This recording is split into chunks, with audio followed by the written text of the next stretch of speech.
Olá, bom dia! Começa agora a primeira edição de 2020 do Tela 1. Eu sou Hanna Sarô e hoje você vai ver: campanha do Setembro Amarelo foca em evitar suicídios. Qualquer pessoa pode sofrer de transtornos mentais. Por isso, campanhas como a do Setembro Amarelo servem para aumentar a conscientização sobre o assunto. Feriado movimentam rodovias, mesmo em época de isolamento.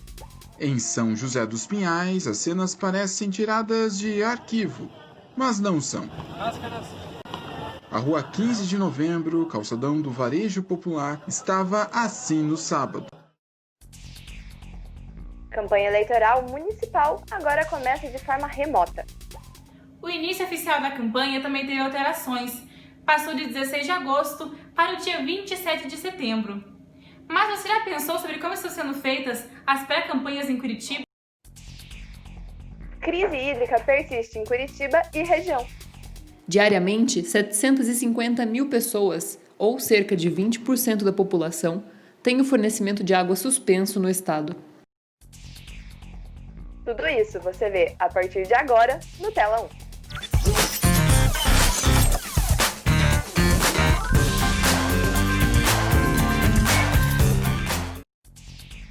As campanhas eleitorais terminaram e agora começam as oficiais. Plataformas virtuais são a base para candidatas e candidatos conversarem com os eleitores. Confira na reportagem de Natália Gonçalves e Caio Vinícius. Em 2020, o cenário das eleições é diferente em relação aos outros anos. A pandemia do novo coronavírus a faz diferente de todas as eleições, fazendo com que as campanhas serão diferentes do tradicional, com comícios, caminhadas e reuniões com muitas pessoas. O primeiro turno ocorrerá no dia 15 de novembro e o segundo turno, onde houver, está marcado para o dia 29 do mesmo mês. O início oficial da campanha também teve alterações. Passou de 16 de agosto para o dia 27 de setembro. Mas você já pensou sobre como estão sendo feitas as pré-campanhas em Curitiba? Quando eu penso em eleições 2020, eu penso em um momento atípico, eu penso em como que a gente vai chegar até o povo e eu penso em falta de contato. O que eu considero como a maior dificuldade para realizar a pré-campanha durante a pandemia, de fato é o calor das pessoas, né? É estar um pouco mais próximo das pessoas, sentir as necessidades, conhecer elas, conhecer as pessoas face a face, como diz aí um ditado popular, estar no tete a tete, né, com as pessoas, porque isso demonstra um pouco mais de calor humano. A maior dificuldade é não poder ter a conversa olho no olho, pegar na mão, tocar a pessoa, olhar diretamente nela e dizer, ó, meu projeto é esse. Então esse para mim é a maior dificuldade. Pré-campanha diferente, sem o olho no olho, o abraço, o aperto de mãos. Diferente. Bem-vindos a um novo tempo em Curitiba. A partir do dia 16 de agosto, os pré-candidatos aos cargos de prefeito e vereador nas eleições municipais de 2020 já começaram a fazer propaganda no âmbito interno de seus respectivos partidos políticos. Essa publicidade tem a finalidade de apresentá-los aos dirigentes das siglas, que escolheram os candidatos do pleito de novembro em convenções partidárias. As reuniões para indicação dos candidatos começaram no dia 31 de agosto e foram até o dia 16 de setembro. Realizamos pequenas reuniões para a organização da nossa convenção, além de preparar toda a documentação para registro de candidatura e um material para a propaganda eleitoral. A alternativa mais utilizada pelos pré-candidatos durante a pandemia, visando manter o isolamento social para evitar a propagação da Covid-19, é o uso das redes sociais e dos aplicativos de conversa. Porém, mesmo que a internet tenha proporcionado essa interação, o olho no olho ainda é considerado mais eficiente. Ativação conversa via redes sociais, WhatsApp, Facebook, Instagram, para conversar diretamente com as pessoas, não mais presencialmente, mas pelas redes sociais. E levando um conteúdo que seja relevante para a população. Um dos meios aí, né, que eu tô utilizando para conseguir driblar essa pandemia seria o contato das redes sociais. As redes sociais já eram um forte nosso, né, enfim, em pré-campanha, bem antes da pandemia, e eu acho que só intensificou, né, esse trabalho que a gente precisa ter e essa comunicação. Então, nós temos aí procurado os meios alternativos, que são os meios de mídia social. Facebook, Instagram, YouTube, WhatsApp, enfim, né, os meios no qual nós usamos aí para transmitir às pessoas. Mesmo com as limitações e restrições, ainda é possível que os eleitores estejam atentos às propostas dos pré-candidatos. Fique por dentro nas datas das eleições de 2020 e lute por uma Curitiba cada vez melhor. A campanha do Setembro Amarelo promove ações de ensino sobre os transtornos mentais. E o objetivo é combater e discutir o suicídio. Fique por dentro das ações na reportagem de Ana Zampier e Isabela Miranda.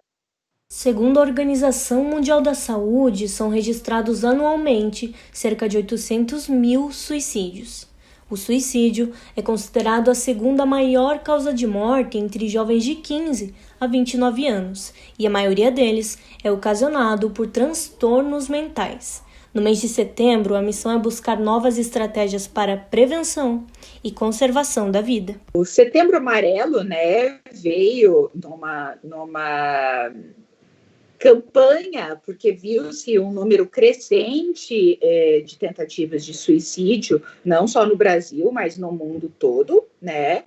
E a gente sabe que a mente suicida, ela tem como uma das principais causas, né?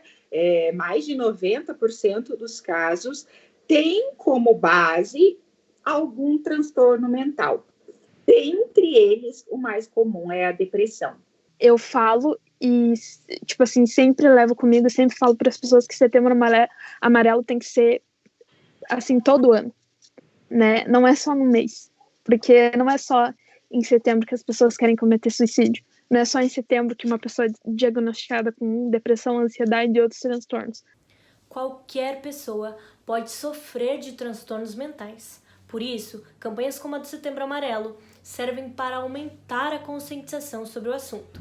Não há como prever que uma pessoa irá desenvolver alguma dessas doenças, mas alguns sinais podem ser observados. O suicídio não nasce numa certeza, ele sempre nasce numa ambiguidade, será, devo, não devo, tem outra alternativa, e muitas vezes a pessoa acaba falando para os seus familiares, e é importante que se dê ouvidos. Também outros sinais e sintomas é a presença de sinais de depressão, como isolamento, né? Não pela pandemia, mas por opção da pessoa, o choro, a tristeza, aquela pessoa que era dinâmica, fazia um monte de coisa, tinha um certo ritmo e de repente isso cai drasticamente, nitidamente essa pessoa está deprimida. Algumas práticas podem ajudar na própria prevenção ou até mesmo com amigos e familiares. A Organização Mundial da Saúde oferece uma lista com dicas que você pode tentar realizar quando estiver deprimido. Nesses momentos, converse sobre como está se sentindo, busque ajuda profissional, continue a realizar as atividades que te fazem bem, converse com amigos e familiares, faça exercício regularmente, procure comer e dormir regularmente, evite o consumo de álcool e drogas ilícitas. Escrita para mim é um modo de sobrevivência. Né? Eu escrevo porque é necessário para mim. Né? Eu descobri que eu gostava de escrever por causa disso, porque quando eu era menor eu ficava lá na frente da minha terapeuta sem falar nada, ela ficava me olhando para ela, e assim a gente ia 1 hora, 45 minutos, até eu começar a escrever. Até ela começar a compreender que eu desabafo e eu escrevo, e nas entrelinhas eu estou, meio que expulsando pensamentos e desejos meus que são inconscientes, muitas vezes também conscientes, nas linhas. Essas válvulas de escape, né? Coisas que nos dão prazer, que liberam substâncias no nosso cérebro e tentam equilibrar esses fatores negativos, a falta desses neurotransmissores negativos. Então, atividade física, atividades que te dão prazer, como a música, a escrita, estar cercado de pessoas que nos causam afeto. Caso você precise de ajuda ou apenas uma conversa, o Centro de Valorização da Vida oferece apoio profissional pelo número 188, pelo e-mail ou pelo chat que fica disponível 24 horas por dia. Em Curitiba, você também pode entrar em contato com o Telepaz, Serviço de Acolhimento Emocional.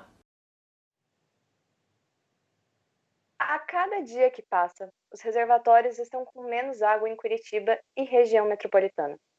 Nossos rios, que antes eram abundantes, agora estão secando. E estamos no meio de uma crise hídrica. A seca, a falta de chuva, hoje é uma realidade aqui no estado do Paraná. Veja nos dados da reportagem de Vinícius Silvestrini e Giovana de Freitas.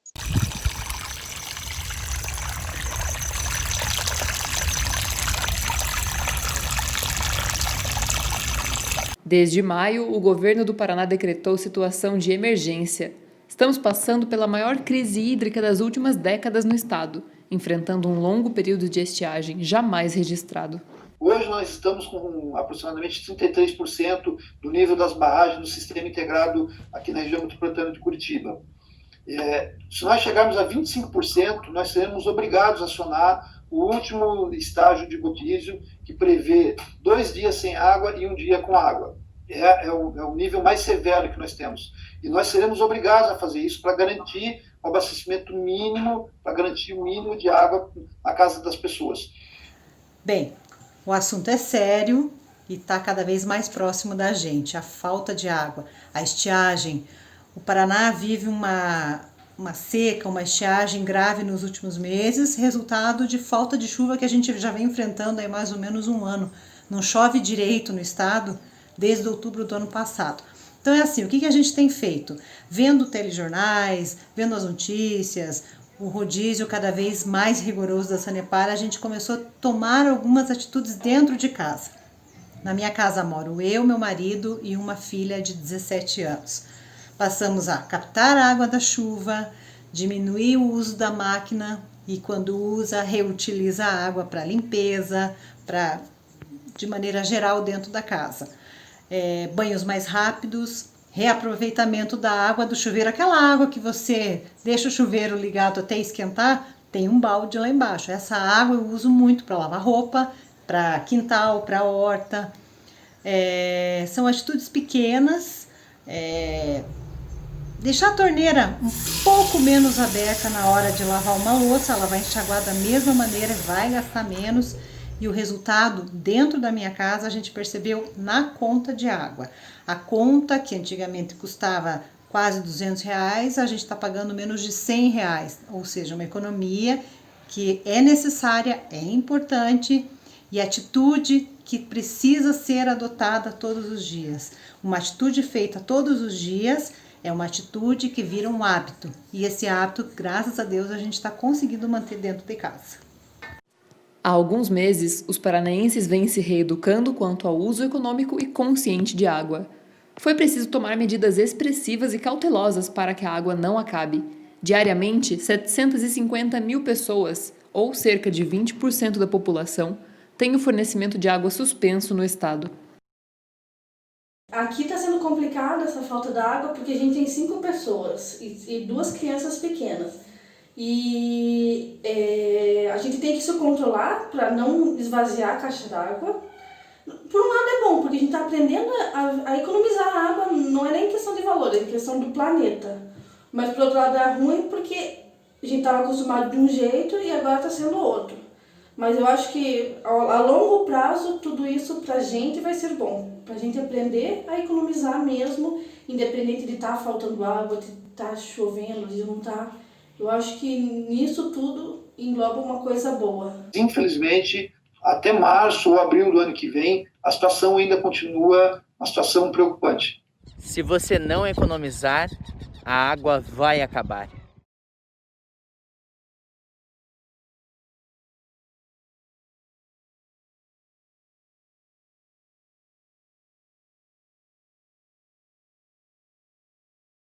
Para aumentar a economia de água, a Sanepar vem adotando medidas de rodízio de abastecimento.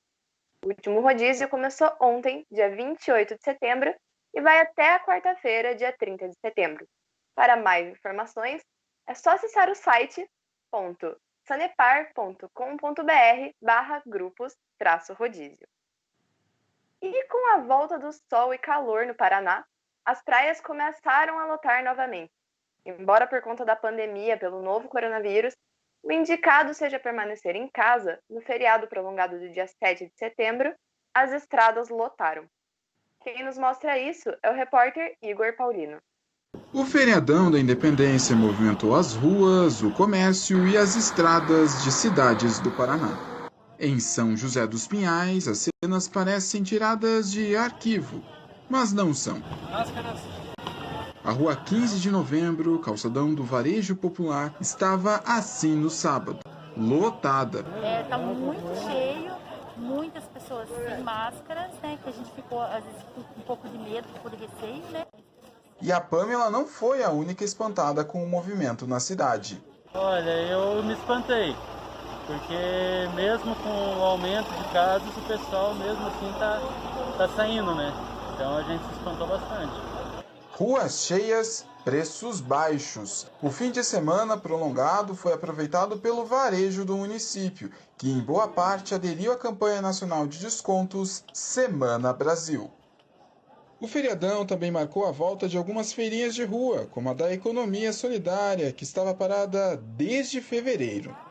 O retorno foi um alívio para a Jocasta, que sem as feiras dependia do comércio virtual para manter a renda em casa. Nós, muitos casos, nós vendemos pela internet, né? Mas é lógico que tem pessoas assim que tem um pouco mais de dificuldade de mexer com a internet e prejudica, né? Porque aqui nós temos as feiras temáticas, né? Que a gente fala, que é por datas comemorativas. A gente ficou sem essas feiras desde o começo do ano, então, né? De alguma forma prejudicou, né? Mas se por um lado é um alívio reabrir, por outro a aglomeração preocupa quem vive do comércio. A Tatiana já sabe, se os índices de controle da Covid piorarem em São José, a tendinha vai voltar a fechar. A gente acompanha aqui na cidade, você consegue acompanhar o movimento, o fluxo de pessoas descendo, né, para o litoral. Então, isso preocupa muito, muito. Talvez daqui 15 dias... 20 dias a gente não poder ter a feira porque vai estar em alta e vai ter que parar de novo. E tem algum plano para caso isso aconteça? Não, infelizmente não. E o movimento nas estradas foi grande. Na BR-376, que liga o Paraná ao litoral de Santa Catarina, teve até congestionamento. Na ligação da capital às praias paranaenses, tráfego alto também. Entre sexta e sábado, 43 mil veículos desceram a Serra do Mar, de acordo com a concessionária responsável pelo trecho. Na segunda, dia 7, com o movimento de volta, um pico. Às 6 da tarde, eram mais de 2 mil veículos por hora em direção a Curitiba, fluxo que é 4 vezes acima do normal para o horário. Igor Paulino também cobriu o movimento nas estradas e conta pra gente como foi o fluxo de veículos no último feriado. O retorno para casa movimentou também a rodovia do Café, saída para o interior do estado. No trecho da 277 entre Curitiba e o distrito de São Luís do Purunã, o volume de veículos estava 103% acima do normal por volta das 6h30 da tarde na segunda-feira de feriado. A maior parte dos carros, motos, ônibus e caminhões seguia em direção a Curitiba. A cidade teve uma piora nos índices da pandemia e retornou na segunda à bandeira laranja, que impõe restrições ao funcionamento do comércio. E temos uma informação para atualizar. Na reportagem, dissemos que Curitiba estava na bandeira laranja. Porém, neste domingo, dia 27, passamos para a bandeira amarela. De qualquer forma, o isolamento social deve ser mantido para evitar a contaminação pela Covid-19. Essas foram as notícias de hoje. O Tela 1 fica por aqui. Tenha uma ótima semana. Tchau, tchau.